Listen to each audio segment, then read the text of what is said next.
my AI thinks it's black. It tells me like, here's what we need to do, Akili. And I'm like, wouldn't you become part of the people? And it's like, wow, this is what we need to.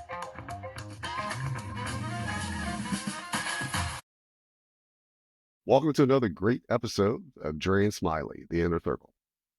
Dre, you know what? It's so amazing. Black History Month just ended, and I wish, I don't agree with a lot of things, but I think it was either Morgan Freeman or someone was like, my history should be all year. I'm Black all year. I should be, and I feel the same way, but it should just be, why do we need a month when we have a whole Black history life?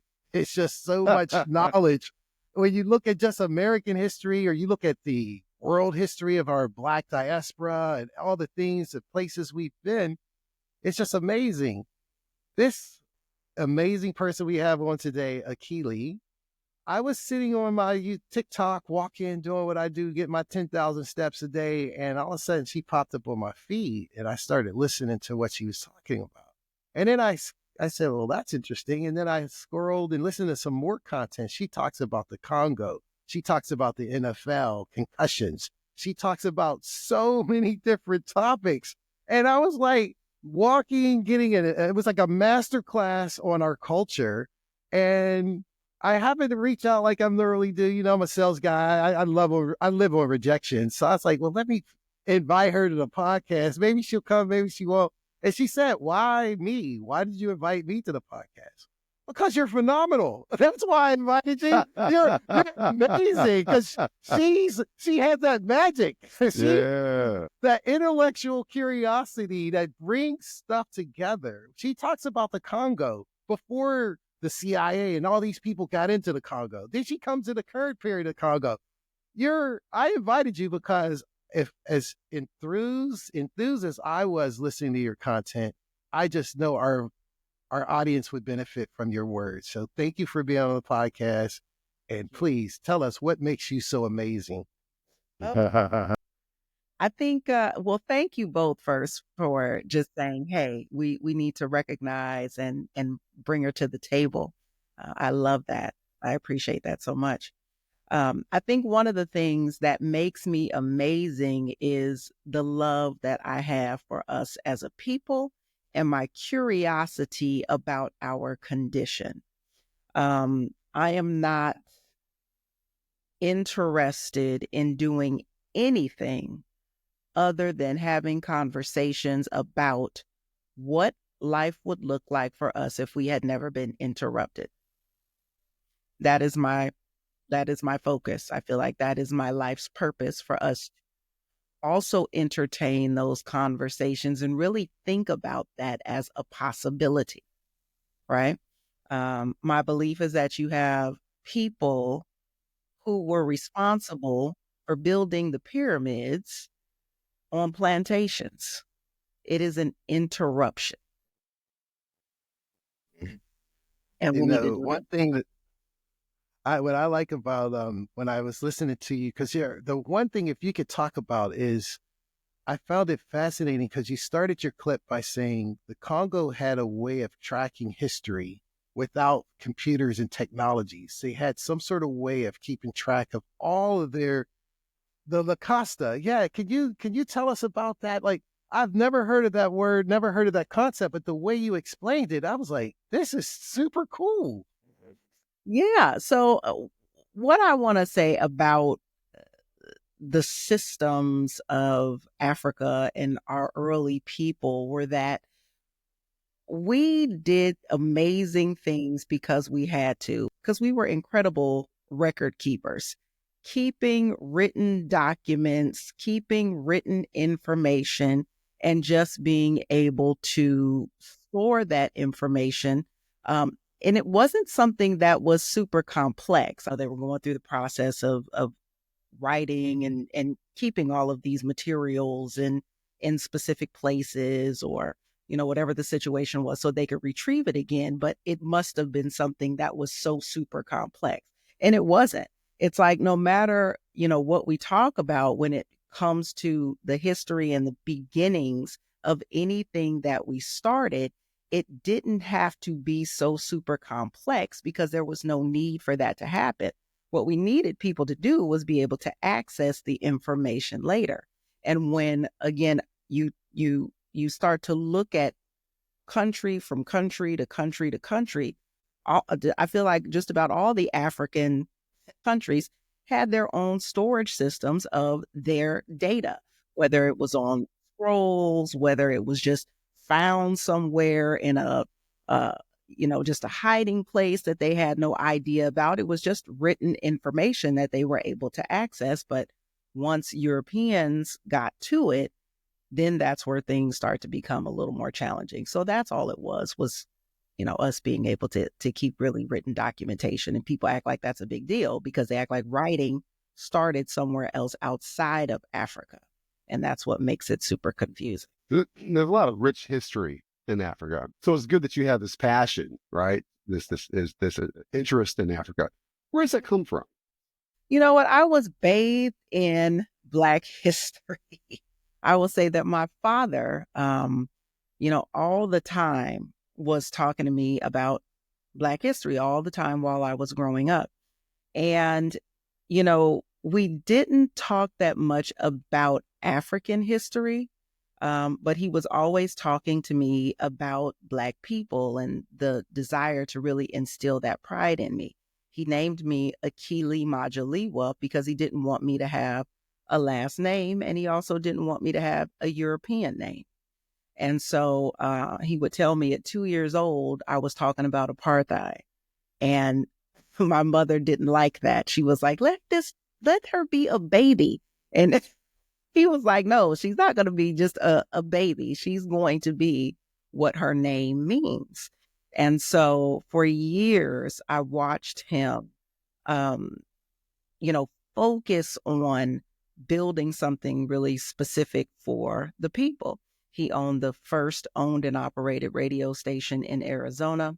We were always fighting, trying to create something and create history. So those conversations always were there. Not until, I want to say, in the past couple years, actually, when he started talking to me about Kemet, did there become an explosion for me about the necessity to understand more about Africa. And then that just opened up rabbit hole after rabbit hole after rabbit hole.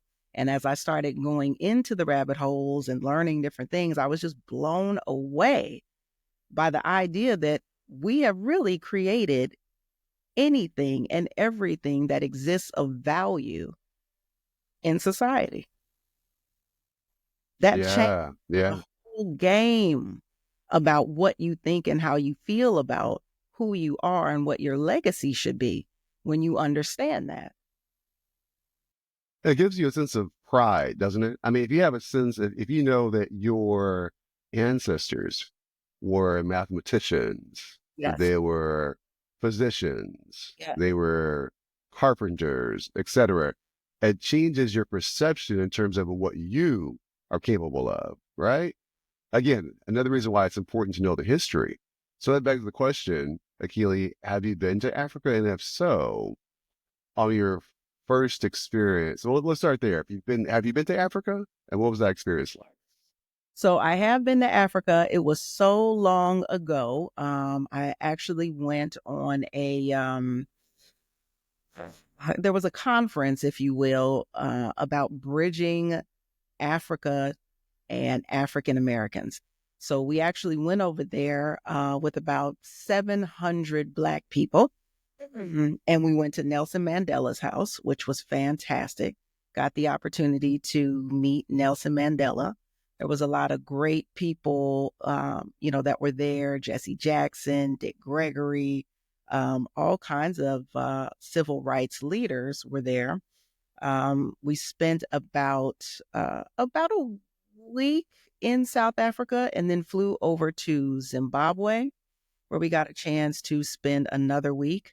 My father was really there attending the conference. The rest of us were there kind of just getting familiar with the site and seeing what was going on. I wish I would have had more of an opportunity to be in the mix of what was going on. But yeah, that That was phenomenal. I just didn't even realize the magnitude of what was even happening at the time, though I will be 100 about that. You know, I'm so fascinated because there's so many topics that you have on your channel that you talk about that we could do a podcast on any of the number of topics. But I want to ask a question. Have you ever seen that series that's going on its 20th season called Ancient Aliens? I have not It's seen going to this.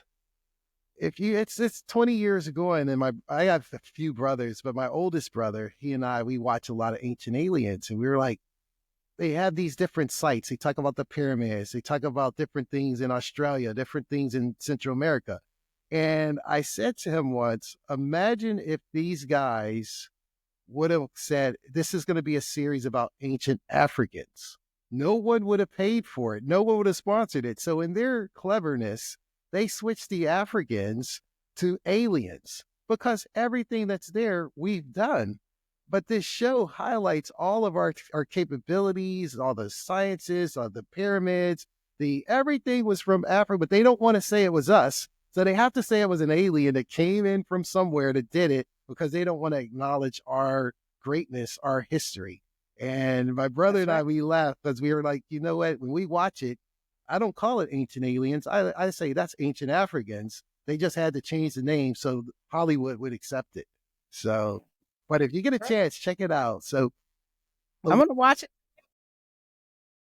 It's been on 20 years, and it talks about all this amazing stuff in Egypt and Peru and Mexico and all the figures, even in Thailand. All these statues look like us. They have Negroid features, but they just like, oh, they're aliens. Really?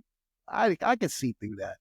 But I wanted to ask, with all of your learnings from the Black history on this side of the world in North America or Americas and Africa, what was something that just intrigued you the most? Like just totally took you beyond like, wow, I did not realize that. I'm in technology. So when you talked about the La Casa and the storage and all that, I just love the way you introduced that. So that resonated with me because of what I do. What was something that you learned that you just like, man, I did not know we had that type of magic? Well, I think about, because my first introduction to what was going on was really Kemet, I thought about how you always hear these quotes that people give you, whether it's from Plato or Aristotle or Hippocrates or Pythagoras or Euripides or whoever it is. And all of that is Egyptian. All of that is Cometian. Anything they say is coming from your people. And that just took me back because today, whenever I am in a meeting or a training or some kind of conference and they give a quote and they're like, well, Aristotle said, yada, yada, yada. I'm like, Aristotle didn't say anything. Who said it was an ancient African. And I think the whole concept of Greek life, Roman, just the view of how great both of the Greco-Roman culture was, to understand that everything they have and everything they've learned comes from African people was just mind-blowing for me. I just couldn't believe that everything that we had provided for them had just been erased and never discussed, as if the Europeans just come up with information on their own and they're that brilliant. And so that was huge for me. Also, the understanding of Imhotep as the very first physician. There's no Hippocratic oath. That should be an Imhotep oath. Who taught you Hippocrates? Nobody. And that information is never presented anywhere. It's like they act as if they just came up out of the dirt as geniuses that just started creating everything. How is that possible when you were the last people here? How is that possible? So to put it lightly, that was my first piece of the puzzle there. Because what is it? They came out of the Dark Ages, but who brought them out? wasn't it the Moors that brought about the Dark Ages with running water and all this other stuff? But the thing that impressed me, or what you said, is what would have happened if we weren't interrupted. Yes. Remember, they burned down the library. I want to know, what did Alexander see in the library that caused him to burn it? Because back in those days, you conquer someone, you kept their books, you kept their history, you kept their knowledge. What did he and his generals see that said, we need to burn all this down? Yeah. And That's so, a great question. Um, I feel like they saw that if we are really going to conquer and say that we are who we are supposed to be, we have got to get rid of any African influence whatsoever. We can keep some of the stuff that we feel like is going to be beneficial for us, right? We'll keep some of these scrolls, but we have to get rid of this stuff. And that's when, he was using the Sphinx's nose for target practice. They were removing any type of African influence that they possibly could. But yeah, that is a great question. yeah, that's what I always imagine. Like, what would cause me to destroy? Because when you conquer, when you, like, we in software, we buy a company, you keep the technology people, you get rid of the sales guys here, I mean, but you keep the brain trust. You want the intellectual property, which is the patents. Back in those days, the books, your scrolls is your patent. Why would you burn that? And thousands of years of history. So I had to see something that's like, man, I'll never be able to try to create my illusion with this type of knowledge. So I'm going to just start from zero. Let's hit the Control Alt Delete and start reboot this system. And that's basically what happened. Huh? Yeah. Yeah. They tried it and they were so successful with it. I mean, you consider what we're seeing now in Kemet, so much of that stuff was covered up by sand. All of it, so much of what you're seeing now has been like excavated, just at the turn of the century or around the 20th century, they've been digging stuff out. And you find new stuff, or they find new stuff in Egypt all the time. So there were so many of us that, just didn't have access to the knowledge and the fantastic content creators that, take us through the pyramids and explain the history in a different way so that we can see it and that we can understand it as Black people and what our connection to it was. It is just absolutely magnificent. That is the next place I have to go. Tell me this before I turn it to Andre. Yeah. Bring it up to modern era. What are your thoughts on Burkina Faso, Ibrahim Traore, and the Congo, or the Sahel region with Niger and everything? I'm just fascinated with Ibrahim Traore, and I fully don't understand the Congo. I know that there's minerals there. The best minerals that we need on the planet is right there, and everyone's fighting and killing over it. But you had some pretty, I would say, succinct commentary on it on your TikToks. That's what I like about yours is you wrap it all up. You introduce it, you get to the main point, you wrap it up in like 90 seconds to 3 minutes. So while I'm walking, like, yeah. So can you dive into that a little bit? I mean, at the Congo, again, mineral rich, everything you would need right there. So when you think about how Europeans went into Africa, divided up the continent into, the 54 states that I believe that it is, with a desire to keep Africa separated, keep Africa weak, and to also be able to steal and pillage as they wanted to, you realize how disempowering that is for us as a people. If I really think that I'm separate from you and I have an entire government system that makes it impossible or so difficult for me to connect with my brother that's just across this line that's invisible, it's going to be very difficult for me to really understand unification. So with everything that's going on in Burkina Faso, I love that so much because I don't believe that as Black people, we will be free until Africa is free. And I don't believe that that will happen as long as we don't unify as a continent. Our power is in the fact that we are Black people, not that I belong to this tiny country or this tiny country, this tiny country, this tiny country. The continent is rich with anything that you could possibly imagine.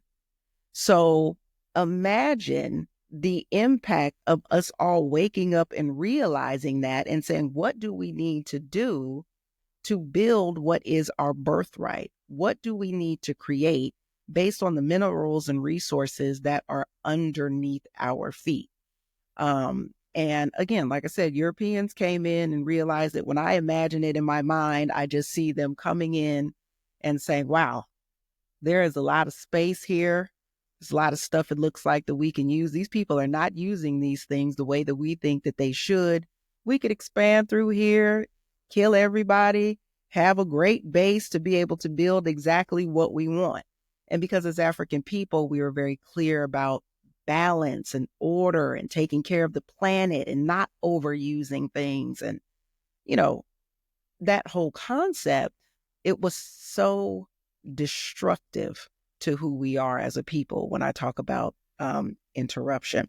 So I think in the Congo, that whole Sahel region, they're going to have to take control of the Congo. And I think it's going to be difficult because it like I said, people don't want to give it up. But I do think that we can do it, but it will require the unification.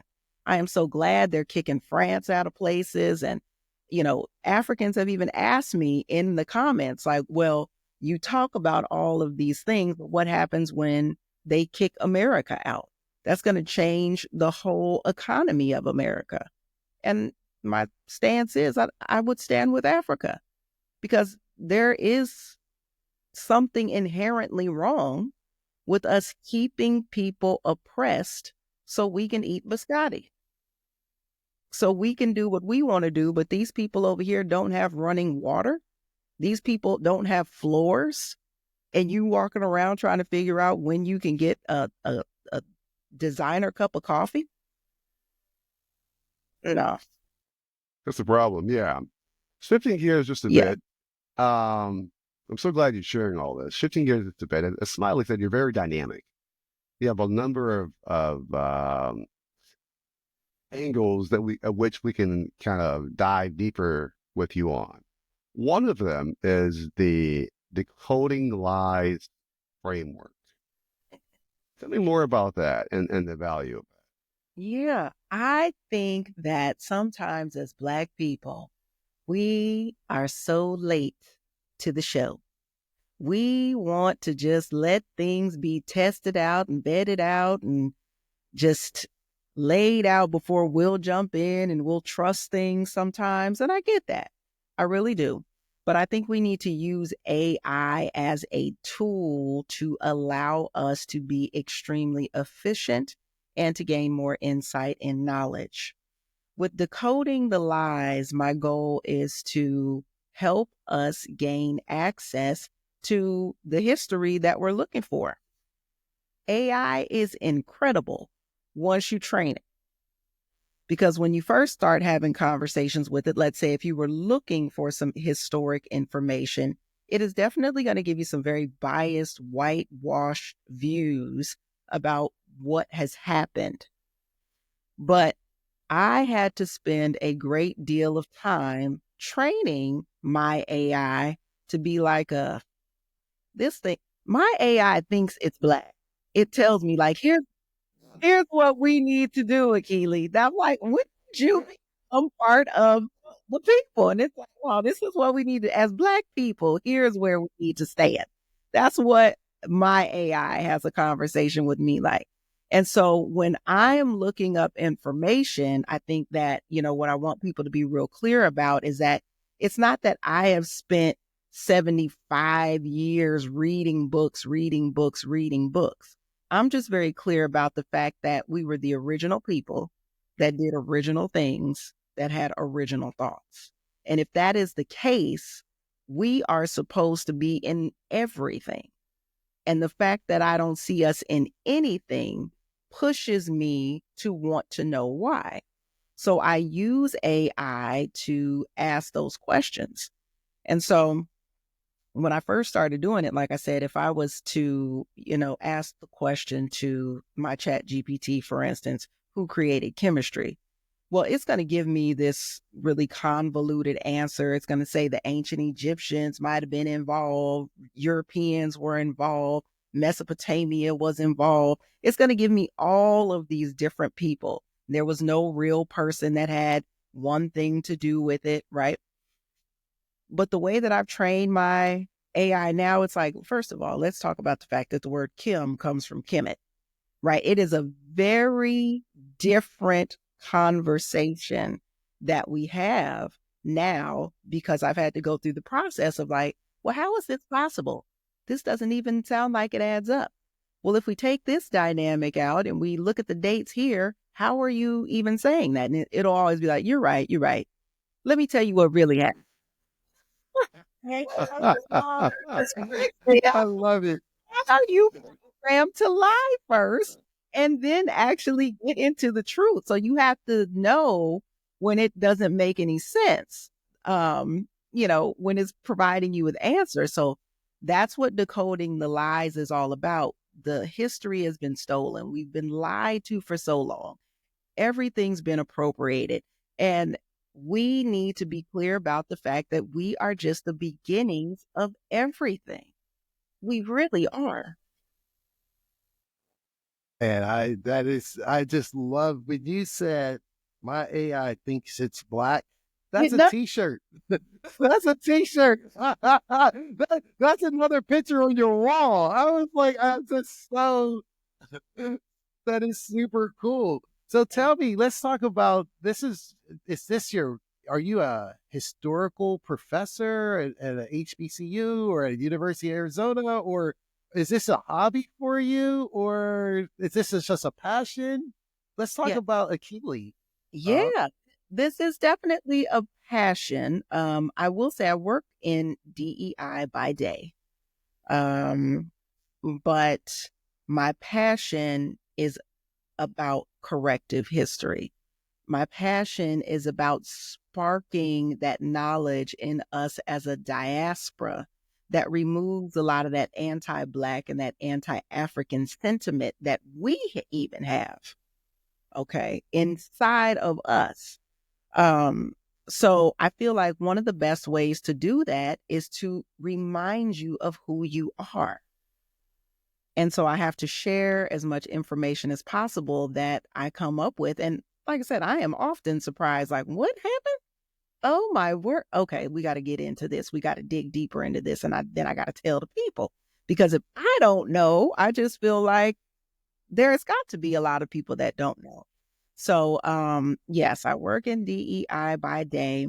I wanted to really do something to spread the information. So I came up with the concept of Spiritual Black Girl, which is a platform that I'm creating because I want us to be able to have conversations as a diaspora. I want us to be able to learn things as a diaspora, but I also want us to be able to build wealth as a diaspora.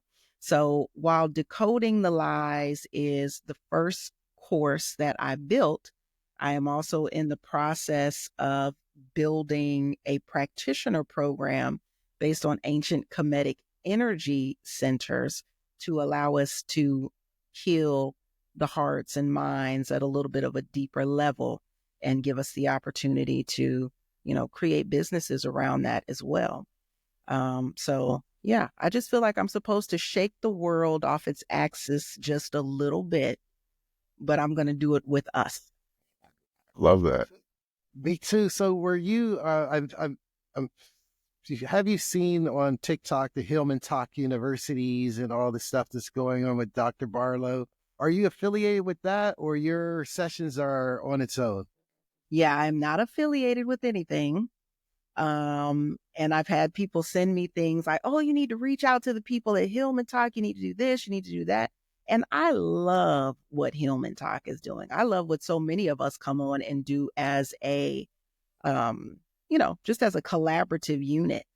One of the things that I don't like is the fact that these social media platforms can really make some executive decisions that can change the way you operate and the way that you move. When TikTok was about to be shut down, you know, what was everybody getting ready to do? Right? If you had built such a long following and had all these people ready to watch videos and you didn't have an out and you didn't have your own thing, where would they go? So my thing is always, no, I'm going to create my own thing because I don't like that level of control. I will use TikTok as the wonderful vehicle that it is, but I have to have my own platform. I was thinking it's a great question or a great point, because when TikTok shut down for that 24-hour period, I was expecting everyone to go to Fanbase where Isaac Hayes III is, Yeah. but everyone went to the Chinese app, Red Note. And I actually, Nihai Ma, started taking some Chinese because I was over there for a little bit. But I was just like, why did we run to Isaac? Why did we go overseas instead of, we got this Black man here who's building a social media platform, but he didn't get the influx of users that I expected. Again, I feel like that has something to do again with that a little bit of an anti-Black sentiment that we have that we don't understand. Because that's what my daughter told me. She's like, you need to go over here, and it's like a Chinese version of TikTok. I said, why would I want to do that? She's like, well, everybody's just over there learning Chinese. I said, why? What? I still don't understand why that's happening. And so she was like, I don't know, but that's what they're doing. I was like, I'm not doing that. I don't understand that, so I'm not going to do that. I did go over to Fanbase, but it's a process, in trying to build up followership and all of those different things. So you have to then go through that process and figure out what it looks like on Fanbase. But I'm all about supporting us at the highest level. Well, I when I'm walking and I feel like you're in my head because I'm walking, I'm trying to get 10,000 steps every day. And I just love it when I'm on your channel. Before we go into the final four, because we could talk to you all Saturday, and I know you got better things to do with your life minutes, but before we go into the final four, what is something we should have asked you that we didn't ask you that you want us to ask you, or something you wanted to say that we didn't ask about? You know what? I've had the opportunity to say quite a bit. Two things I will share with people.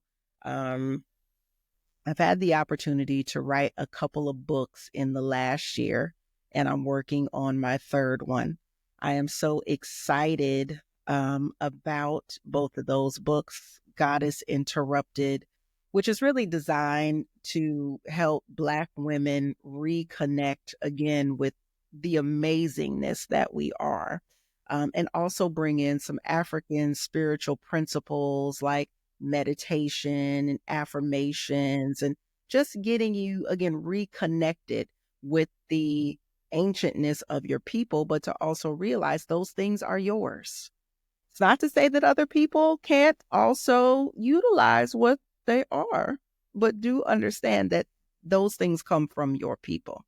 How can we put those things into daily practice to allow us to, just get better, get bigger, understand Black divinity at a different level, right? So I love Goddess Interrupted. And then I created Legacy Unleashed based on the comments in TikTok. Everybody was like, what? Where is this information?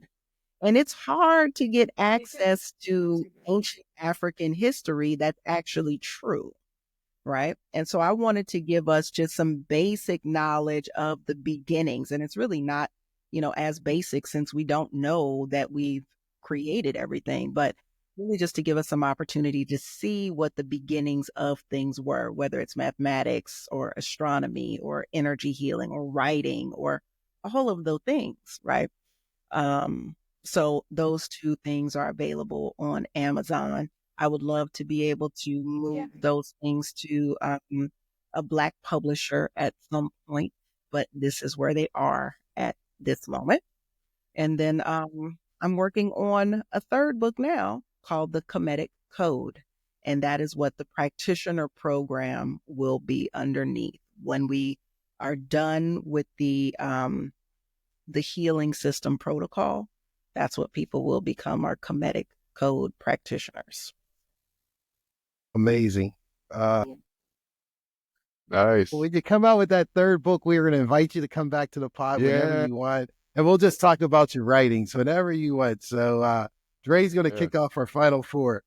All right. Yes. Okay. So here's a question for you. So if you could trade places for the day with one person, who would that be and why? So this is an interesting question, because when I think about trading places with somebody, it's somebody who has a perspective that I don't understand, that I would like to know more about. I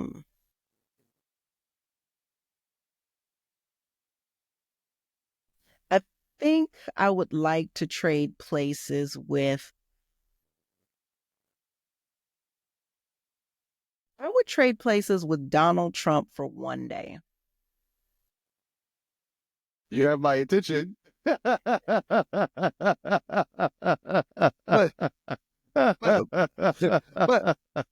but, but, but Dre, I guess we're at the why part now, but this is the second person that mentioned Donald Trump as they would trade places with. That's a trend. That's we got two, we get three. That's a trend. Yeah. Well, I really want to understand what would make somebody make the kind of decisions, comments, have the type of idea, like what fuels this nonsense? I would just like to understand it. Now, while I believe in my mind that it's obviously white supremacy, Christian nationalism, a bunch of other components that make sense based on the rhetoric that comes out of his mouth, I would just like to just sit just for one day and just like, okay, what's actually running through your mind? Like what would make you do and say some of these things that are just so absolutely ridiculous? And the fact that it's only one day, I feel like is perfect. But yeah, I just want to understand the nonsense. Love it. I love it too. All right, here's one. What's the biggest risk you ever took, and why did you take it? Anything that I do that's entrepreneurial is always extremely risky. There was a time where I just jumped off the entrepreneurial cliff and I became a medical tattoo artist. And I left my job. And this is what I wanted to do. I wanted to be able to help people cover up scars and recover from surgery in a different way and to allow people to feel whole. And it's because the consistent theme in, who I am is always about healing. But it was very risky because I did it in such a, haphazard way. I hadn't saved up a bunch of money. I hadn't done all the things that you should do before you take the risk of, jumping off the cliff sometime. And I had been using Facebook, which is another reason why I feel very strongly about my own platforms. I found all these people on Facebook that were like, yeah, we want your procedures. We want your procedures. It's going to be great. And I was like, okay, good. I've got all these people stacked up that really want it. And then I got into Facebook jail because somebody reported me on Facebook. And I was in jail for 9 months. Okay. Never access people. And I was like, I got to have my own. I can't be living like this. This isn't right. Yeah, that was pretty risky. What's something you wish you were better at? Now, I wish I was better at creating teams. Akili works really well behind the scenes. I'm like a motorboat on the ocean. Just zip, zip, zip. I can do whatever I want to do by myself. But in order to create the type of impact that I want to create, I have to be able to really create teams of people. And that is one of my biggest challenges. It's like, I know I need them, but the struggle is real. So I'm actually I'm actually in a program right now designed to teach you how to move past those blind spots and create teams. Because in order Mm, I want to do with the Kemetic code, in order to do what I want to do with the diaspora, I'm going to need more than Akili.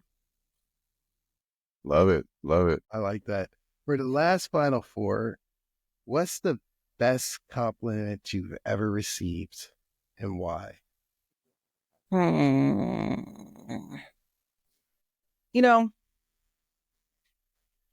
I remember when I was working in higher education, in the world of admissions. And in that space, you get to have some really great conversations with a lot of people who don't believe that they are valuable enough to take the next step to change their lives. And I remember one of my students told me, because of you, you are allowing me to take a step that is going to change my future and my family's future. And I hope that you are not just doing this at a school. You have no idea how powerful you are. And if you are just exposing it to this institution, that's not good. And I sat and I thought about that and I was like, wow, maybe this has something to do with my purpose. And it was at that moment that I decided that I was really going to focus on understanding what my purpose was, because I loved having those kind of conversations. I loved shifting people's perspective in that way so that they understood that they could step into something more powerful. I just didn't know what that would look like or how it would shape up, right? And I'm still figuring it out. So I think that that comment was just really huge for my trajectory. Love that. I love that. Keely, like I said, I found you on TikTok and I think you have so much content, so much knowledge. It's just what you're doing is inspiring. So thank you. Thank you. I appreciate you guys for saying that so much. I do hope people are hearing me all over. And I think they are. I see them in my comments. So Awesome. Awesome. thank Awesome. you. I Keep doing what you're doing, Akili. We love it.